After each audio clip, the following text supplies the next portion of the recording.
Bienvenidos al semanario de La Llave. Esta semana el Cauca vivió una ola de violencia en más de 6 municipios. Terminé dormido y no me despertaron.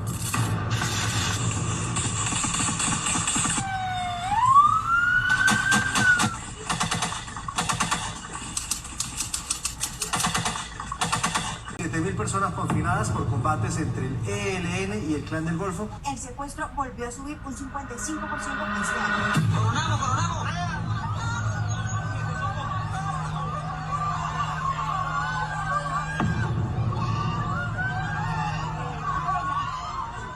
Colombia atraviesa una de las peores tormentas que amenaza su cimiento democrático, donde el actual gobierno ha polarizado al país y ha fracturado sus instituciones. La confrontación permanente con el Congreso de la República, las descalificaciones hacia las altas cortes y los gremios, la cercanía con el régimen venezolano y las provocaciones frente a Estados Unidos han erosionado la estabilidad institucional. A la crisis institucional se suma el desborde de la violencia. En lo corrido del 2025 ya se han registrado 7.796 homicidios, un incremento del 4% frente al 2024.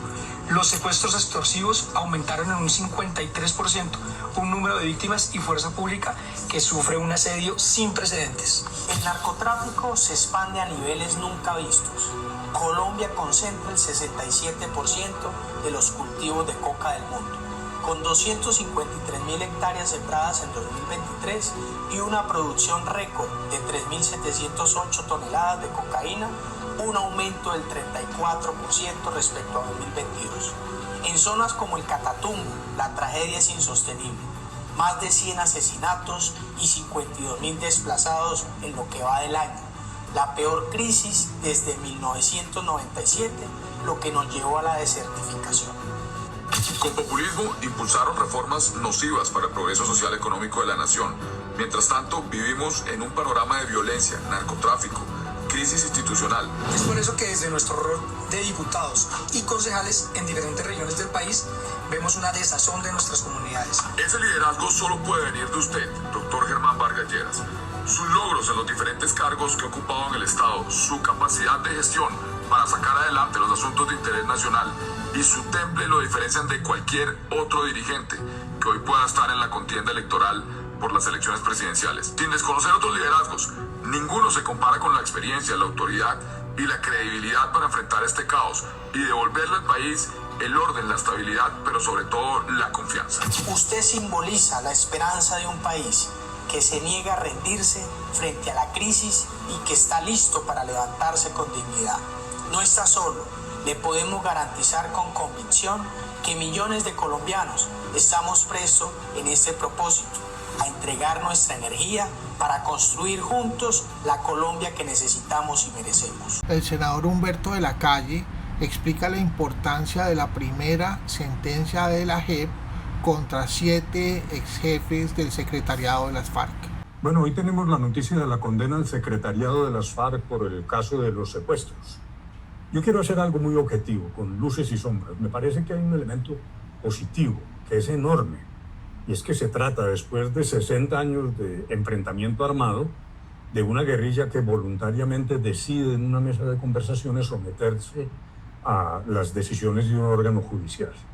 Es decir, aquí hay un acto de reconocimiento al Estado, que fue acompañado de la dejación de armas y de solicitudes reiteradas de perdón por parte de las FARC. No para minimizar sus crímenes, sino para poner esto en el contexto real.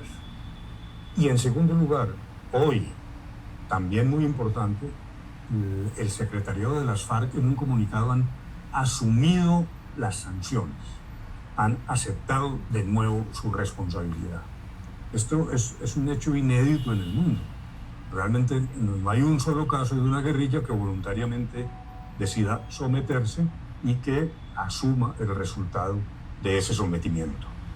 Yo comprendo perfectamente que haya personas que piensen que aquí hay impunidad.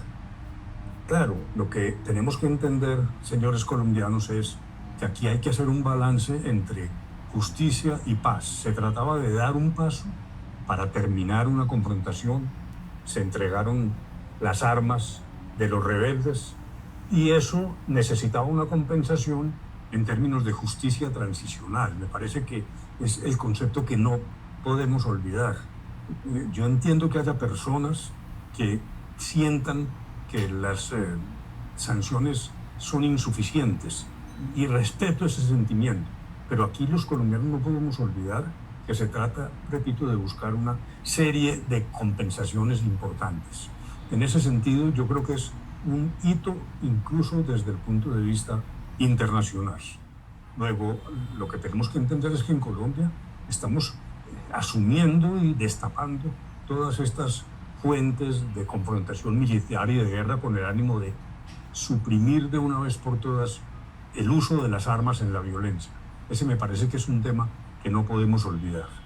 Ahora, si hay defectos, en primer lugar me parece que la sentencia se tomó demasiado tiempo y la falta de rapidez de la JEP, por 1000 razones, yo sí creo que creó como una especie de vacío en la sociedad.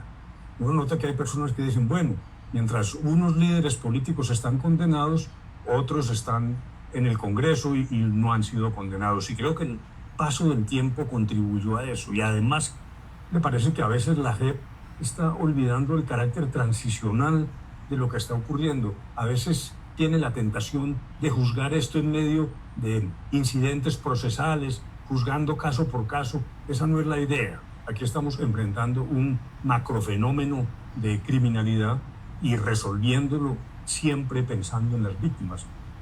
Hoy, en la sentencia de hoy, se resolvieron las inquietudes de 4.000 víctimas y esto seguirá ocurriendo. Y en las decisiones de la jurisdicción se hace énfasis, por ejemplo, en la búsqueda de personas dadas por desaparecidas. Luego, yo sí creo que es cierto que las víctimas están en el centro. Ahora bien, el que la sanción sea transicional no implica que sea solo reparadora, ¿no? Aquí también hay una condena al uso de la violencia, condena que tiene que seguir vigente y creciente en la sociedad colombiana. No olvidemos por fin el resultado final, que me parece que es lo esencial de lo que está pasando. Aquí de lo que se trata es de lograr la no repetición, la cancelación de un conflicto armado específico con esta guerrilla. Y como consecuencia de la no repetición, no olvidemos, colombianos y colombianas, tenemos que reconciliarnos. La palabra en este momento es reconciliación. Estados Unidos desertificó a Colombia y la representante Lina María Garrido le volvió a cantar la tabla al presidente Petro. ¿Quién responde por este nuevo fracaso? Aquí se volvió costumbre que nunca hay un responsable. Siempre le tiran la culpa a otro. Mataron a Miguel Uribe y el director de la Unidad de Protección sigue. Destruyeron y se robaron la salud y el ministro de Salud sigue. Secuestran y matan nuestros policías y nuestros militares y el ministro de Defensa sigue. Fracasó la paz total y el comisionado Tipatiño sigue. Y ahora que nos desertifican, en la lucha contra la coca, la señora Gloria Miranda, directora de sustitución de cultivos, la misma que se dejó acosar y manosear por Petro en el Cauca, tiene que irse del gobierno. El presidente Petro desafió al presidente Trump y le dijo que viniera por él. Oigan, esa sí es la perla de Petro. Ahora sale a decir que Estados Unidos venga por él. A mí no me amenace, aquí lo espero si quiere. Qué ridículo es. Petro necesita enemigos imaginarios para sentirse protagonista, para generar caos y victimizarse. Pero ojo, con esas bravuconadas lo único que está logrando es poner en riesgo la visa de los colombianos. Si tanto le gusta jugar a las amenazas, que empiece por quitarle la visa a los del gabinete y a los congresistas suyos de confianza. Porque lo que busca no es defender el país, es incendiarlo y dejarlos aislados. Ese show barato puede costarle caro a millones de colombianos que sí necesitan viajar, trabajar y estudiar en Estados Unidos. Algunas consideraciones para tener en cuenta sobre la reforma tributaria que el gobierno nacional le presentó al Congreso. Petro quiere acabar de hundir a la clase media con su reforma tributaria y clavar a todo el que ya paga y está hasta aquí de los impuestos. Nos van a encarecer la comida, el transporte, los servicios públicos, la vivienda, la cerveza, el entretenimiento, la manutención de los hijos y hasta en quién creemos. Porque para rematar les van a meter impuestos a las iglesias. Por ejemplo, el IVA a la gasolina y a la CPM son gravísimos. Ya pagan impuesto al consumo sobre tasa y adicionalmente un impuesto al carbono que también lo van a incrementar. Si usted no tiene vehículo, ¿qué significa este incremento? Pues bien, que en todo caso el mercado le saldrá más caro, porque subirán los precios de las frutas, las verduras, los granos, la carne, los lácteos, todo por el mayor costo del transporte. El precio del pasaje también subirá y el gas saldrá más caro por el impuesto al carbono. Y ojo, familias que viven en edificios, sean del estrato que sean, el gobierno quiere imponer IVA a las cuotas de administración en edificios y conjuntos residenciales. O sea, la cuota de administración le subiría a usted automáticamente 19%. Y como si fuera poco, si usted tiene hijos y paga impuesto a la renta, ya no podrá deducirse los gastos permitidos por tener esos hijos. Gracias a Petro, y si el Congreso aprueba la reforma tributaria del gobierno, usted ya no podrá divertirse en conciertos y partidos de fútbol. Y si lo hace, será más caro. Viene un impuesto al consumo para estos espectáculos. ¿Le gusta la cerveza? Pues podría costar hasta 60% más, gracias a la tributaria de Petro. Él, como toma café, se impone una subida de 150% al impuesto al consumo que cobran los departamentos. Boyacá y Cundinamarca se verán gravemente afectados. Y si usted se gana más de 6,5 millones de pesos al mes, pilas, se incrementa la renta para personas naturales. No podrán ahorrar ni 5. Y ojo a estas perlas. Petro también ataca el turismo porque planea no devolverles el IVA a los turistas, que no tendrán problema en irse a Perú, a México, a Chile y hasta Ecuador. Y les declara la guerra a los carros híbridos. Les sube el IVA del 5% al 19%. Tanta paja que habla sobre descontaminación del medio ambiente. También se va contra los nómadas digitales, que ahora tendrán que declarar renta en Colombia. Van a dejar de venir y punto. Petro, qué barbaridad. El presidente Petro dice que cuando los pobres dejan de ser pobres, se vuelven de derecha. El presidente Petro se equivoca profundamente cuando habla de los pobres. No los enaltece, los estigmatiza. Los presenta como incapaces, dependientes y sin sueños propios. Y peor aún, dice que cuando los pobres dejan de ser pobres, se vuelven de derecha. Y cuando los pobres dejan de ser pobres y tienen, entonces se vuelven de derecha. Como si progresar fuera traicionar una causa. Como si el objetivo de la política social fuera mantenerlos quietos. Para seguir manipulándolos. También afirmó que los pobres no utilizan gasolina ni carreteras, y los campesinos que cultivan nuestra comida, y los pescadores, los mototaxistas, las familias que viajan por las carreteras por salud o por estudios, los ignoran como si no existieran. Ese discurso es peligroso, porque lo que repite el poder se vuelve verdad.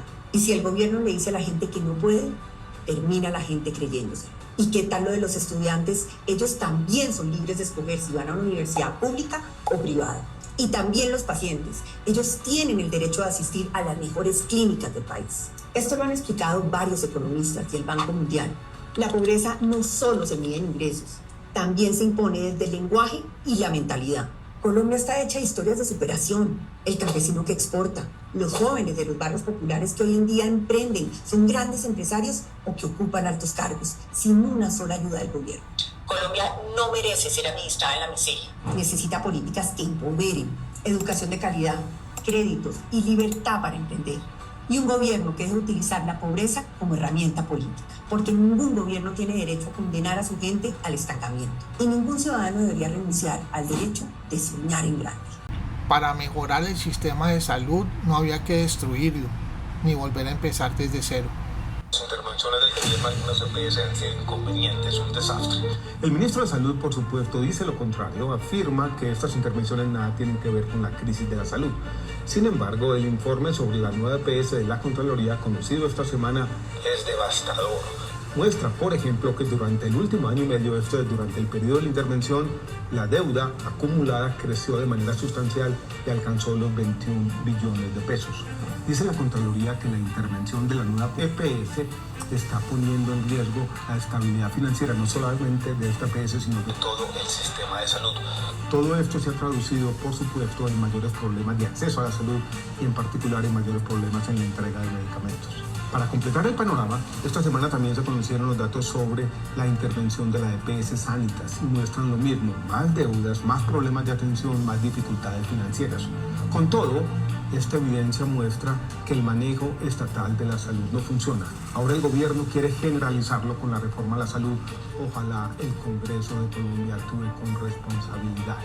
En juego está la vida y la salud de los colombianos. El ICETEX se está convirtiendo en el nuevo UPAC en Colombia. Yo recuerdo muy bien cuando el gobierno nacional subió con las banderas de los jóvenes al gobierno. Resulta que los jóvenes hoy en día queremos estudiar, queremos generar país, y eso no va a pasar si el gobierno nacional sigue la persecución hacia el ICETEX y sigue la persecución hacia las universidades privadas. Hay muchos de aquí en el Congreso que se venden con las banderas de la libertad. ¿Dónde está la libertad si no hay educación? ¿Dónde están los que se vendían y decían que patrocinaban a los jóvenes y que los impulsaban? Yo aquí no veo a los representantes del pacto histórico, sino a uno. ¿Por qué subieron con banderas para después darnos la espalda? Y no pueden seguir, señores del pacto histórico, diciendo que si defendemos la educación es porque pertenecemos a un sector político. La educación es de todos. Como ingeniero civil, yo en estos momentos estoy pagando una cuota de ICETEX, la cual trabajo y no me permite poderme sostener y poder pagarla. Cuotas de 1.795.000 pesos, donde muchos jóvenes salen a conseguir trabajo y difícilmente incluso lo encuentran y no pueden pagar esas cuotas exorbitantes. Es un descaro y un irrespeto a la educación y a cada uno de los jóvenes que requieren soñar para poder tener un futuro. A mí me sorprende que el pacto histórico haya llegado con las banderas que iban a apoyar a los jóvenes y muchos creyeron eso. A mí se me parece muy hipócrita y muy triste. Que dijeron que iban a condonar las tasas del ICETEX y después Petro le haya mentido a los jóvenes. Como joven que no he tenido acceso a la educación superior, sí le pido al gobierno y a este Congreso se pongan la mano en el corazón y defiendan el ICETEX y amplíen y mejoren los cupos. Por favor, veamos cómo una mujer berraca hace control político en el Congreso. A propósito del Ministerio del Interior, ministro Benedetti, usted tiene 400.000 millones de pesos este año para inversión. Tiene diversos programas en el Ministerio del Interior que es importante que ejecuten. Derechos humanos, diversidad y género, trata, seguridad y convivencia, barristas, asuntos religiosos, una cantidad de programas que en ausencia del Ministerio de la Igualdad, que de verdad esté trabajando en eso, porque quedó absolutamente evidente que no han avanzado en nada, uno esperaría entonces que el Ministerio del Interior sí avanzara. Pues ministro, este gobierno ha tenido 4 ministros del Interior y yo lamento decirle que usted es el peor en términos de ejecución. La ejecución de su cartera para este año va en un pírrico, raquítico, vergonzoso 8%, Concordia Julio. Entonces, ministro, cuando usted dice que si usted es un pobrecito perseguido por unas mujeres congresistas que quieren aludir a su persona, a su honra, a su buen nombre, se equivoca. Yo contra usted en lo personal no tengo absolutamente nada. Simplemente usted, como ministro del Interior, no está haciendo nada. No está haciendo nada. Que el país lo sepa. El Ministerio del Interior lleva 8% de ejecución para 2025. Eso da pena. Sus antecesores lograron porcentajes de ejecución no óptimos, pero mucho mayores. Del 70, 60%. Ahorita le empieza ley de garantías. Yo sí le voy a revisar la contratación en detalle, justo antes de ley de garantías. Porque les va a tocar sacar un camión de contratos para poder subir ejecución. Vamos a ver en qué lo hacen, ministro. De manera que en lugar, y se lo digo con el mayor respeto, en lugar de dedicarse a acosar judicialmente a las mujeres en este Congreso, que le quedó muy claro ayer que no le va a resultar, dedíquese a trabajar. Dedíquese a cumplir con los programas de inversión. Dedíquese a ejecutar. Porque yo sé que a usted lo que le gusta es hacer política, pero en este caso usted tiene unas metas y unos indicadores que cumplir y va rajado. Colegas, les ruego su atención porque tengo la prueba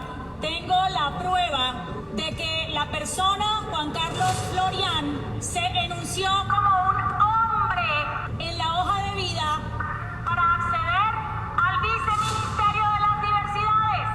En la casilla donde puede marcar femenino, masculino o no binario. está la opción. Y no la marcó, se marcó como un varón. Y en la hoja de vida luego, para ministerio, para asumir la cabeza de la entidad, adivinen, tampoco hizo uso de la casilla no binario, sino se denunció en masculino. La pregunta que cabe es, ¿en qué momento la persona Florian se volteó a ser mujer? ¿En qué momento se volteó a género fluido? ¿En qué momento se volteó a género no hegemónico si él mismo en sus hojas de vida se ha anunciado siempre como un hombre gay? Lo cual es absolutamente respetable, pero lo que esto demuestra es que no es otra cosa que un politiquero que está utilizando ni más ni menos una caricatura de la identidad de género para quebrar una ley y robarnos los espacios que las mujeres con tanto esfuerzo nos hemos ganado en el mundo, en este país y en este Congreso. No puedo aceptar que el presidente Petro me amenace por defender mi propia ley. Yo soy la autora de la ley de paridad que ustedes generosamente apoyaron en esta plenaria. Y no puede ser que el presidente Petro en una locución pública diga que el Congreso no puede decirle qué hacer. Lo lamento, presidente, se llama separación de poderes y el Congreso sí puede decirle qué hacer. Y aunque le duela en el alma, una parlamentaria, mujer, también le puede poner límites a usted. No me intimide, presidente. Lo que usted dijo ayer en su alocución de ¿alguien haga algo? Dice la Juvenao que no va a permitir, ¿cómo así? Tiene la orden divina, eso es un abuso. Y aquí alguien debería actuar en eso. ¿Alguien haga algo qué? ¿A mí? ¿A mi integridad? ¿A qué, presidente?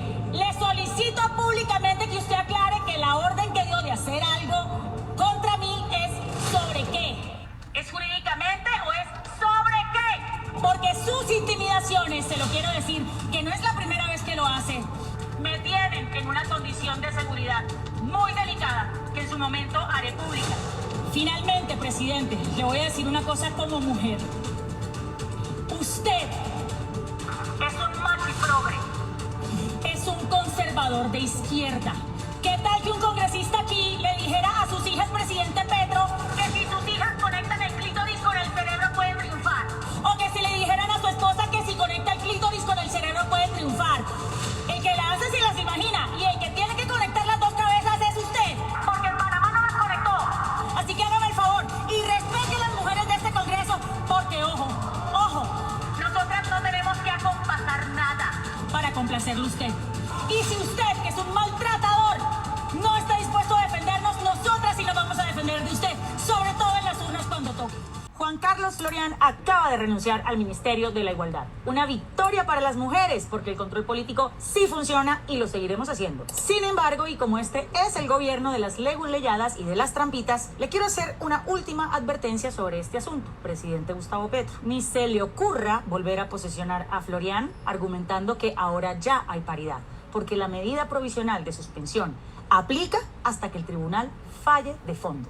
Si se atreven a cometer una nueva irregularidad, posesionando de nuevo a Florian, estarían, ojo, desacatando una decisión de la justicia, lo cual sería supremamente grave. Pero además, esto también tendría consecuencias disciplinarias por falta gravísima e inclusive consecuencias penales por fraude a resolución judicial. Y escúcheme bien, presidente Petro, usted que cree que ni el Congreso ni una mujer congresista puede ponerle límites. Ya tengo listas las acciones judiciales en caso de que ustedes, una vez más, se burlen de las leyes que tienen que respetar. Se lo dije y se lo vuelvo a repetir, presidente Petro. Los derechos de las mujeres en Colombia se respetan, así usted y sus funcionarios machistas y misóginos los quieran pisotear. Creo que llegó el momento de revisar el concepto de la autonomía universitaria en el país, porque las universidades públicas están demostrando que no tienen la capacidad para gobernarse a sí mismas.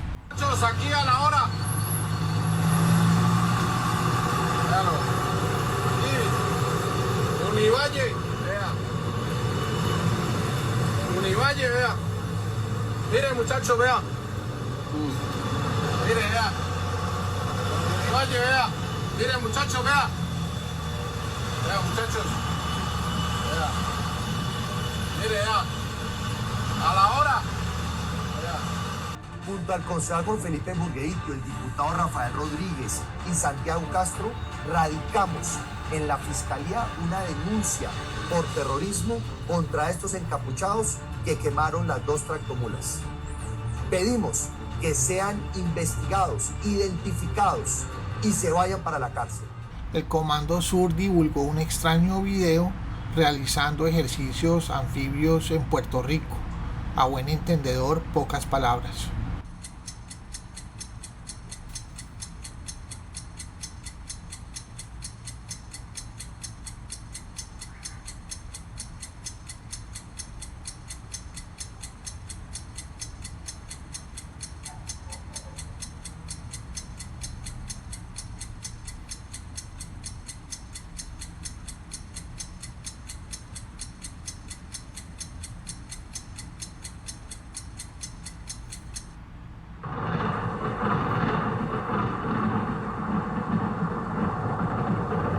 Bueno, esto ha sido todo por esta semana. Les mando un abrazo, cuídense mucho, les dejo una reflexión en programalayave.com y nos vemos dentro de 8 días con más temas de interés o antes si el mundo nos necesita.